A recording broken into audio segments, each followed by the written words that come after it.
Police 3 জন সদস্য বাজারে বসেছিল, তারা নাকি তাচ্ছিল্য করতেছে যে মির্জাফর তারা বেঈমান, তারা মানুষদের সরকারের সাথে বেইমানি করছে, এখন মানুষদের যাইতেছে হেল্প করার জন্য।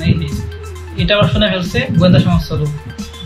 গোয়েন্দা সংস্থার লোক শোনার পরে গিয়ে পুলিশ 3 সদস্য ধরছে যে তোমরা একজন জোন কমান্ডাররা এইভাবে তাচ্ছিল্য করতেছো কেন, তারা তারা কি করছে তোমার সাথে, তারা বন্যা মানুষের পাশে দাঁড়াচ্ছে আর তোমরা তাদেরকে নিয়ে তাচ্ছিল্য করতেছো। ওরা বলতেছে যে পুলিশ 3 সদস্য বলতেছে যে জোন কমান্ডার আমার কোনো গণার টাইম নেই, মানে এইভাবে বলছে। পরে আবার গোয়েন্দা সংস্থা লোক বলতেছে যে তোমরা তো সম্মান করোই না, আবার তাচ্ছিল্য করতেছো। এটা নিয়ে তাদের মধ্যে আবার হাতাহাতি হয়েছে। এক পর্যায়ে কোনো মতে যে গোয়েন্দা সংস্থা লোক আছে সে আবার মানে পালিয়ে আসছে। আসার পরে আর্মির যে টহল টিমের কাছ থেকে সবকিছু বলছে যে এই ঘটনা, তারা তো তাচ্ছিল্য করতেছে আর্মিদের নিয়ে। আরো পরে আর্মি টহল টিম গেছে, যাওয়ার পরে যে 3 জন পুলিশ সদস্য ছিল কনস্টেবল, তাদেরকে আবার ধরছে যে কি ঘটনা কি হয়েছে।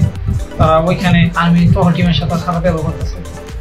তারপর টহল টিম কি করছে, 3 জন পুলিশ কনস্টেবলকে ধরে ক্যাম্পে নিয়ে চলে এসেছে। আসার পর নাকি মারছে। মারার পরে এই খবর আবার শুনছে যে সাধারণ জনগণেরা যে আর্মিদের নিয়ে পুলিশরা তাচ্ছিল্য করতেছে, এইসব করছে। এবার সাধারণ জনগণ ক্ষিপ্পা পুলিশ স্টেশন ঘেরাও দিয়ে আগুন ধরাই দিয়েছে। তারপর এই ঘটনা আবার শুনে ফেলছে যে আর্মির যে লেফটেন্যান্ট কর্নেল, উনি শোনার পরে উনি সাথে সাথে ওনার টহল টিম নিয়ে ওই ক্যাম্পে গেছে, মানে পুলিশ স্টেশনে গেছে। যাওয়ার পরে সাধারণ মানুষগুলো সরাইতেছে যে আপনারা এই কাজ করেন না, আগুন টাগুন ধরেন না, আপনার সবাই সরে দাঙ্গা। তারপর ওইখানের কিছু পুলিশ সদস্য কি করছে, এইটা ছবি তুলছে যে আর্মি লোক নাকি আগুন ধরাই দিয়েছে। আচ্ছা ভাই, আপনারাই বলেন আর্মি লোক কেন আপনাদের পুলিশ স্টেশনে আগুন ধরাইবো? আপনারা খারাপ ব্যবহার করছেন, আপনাদের ধরে নিয়ে মারছে, পুলিশ স্টেশনে আগুন ধরাইবো কেন? মানুষ কি এতই পাগল হয়েছে? আর গুজবে কান দিবেন না কেউ, কিছুদিন পরে এটার বিচার হবে, তখন বুঝতে পারবেন যে কি হয়েছে না হয়েছে। পুলিশ সদস্যরাও যে তাচ্ছিল্য করছে ওইটারও 100% বিচার হবে, সমস্যা নেই। কারণ একজন জোন কমান্ডারের সাথে তোমরা এইভাবে খারাপ ব্যবহার করছো। তারপর মনে করো ত্রাণ দিতে গেছে, ভালো কথা, এখানে তোমরা মির্জাফর বেঈমান বলার কি আছে? এখানে কি মানুষের হেল্প করা কি অপরাধ নাকি?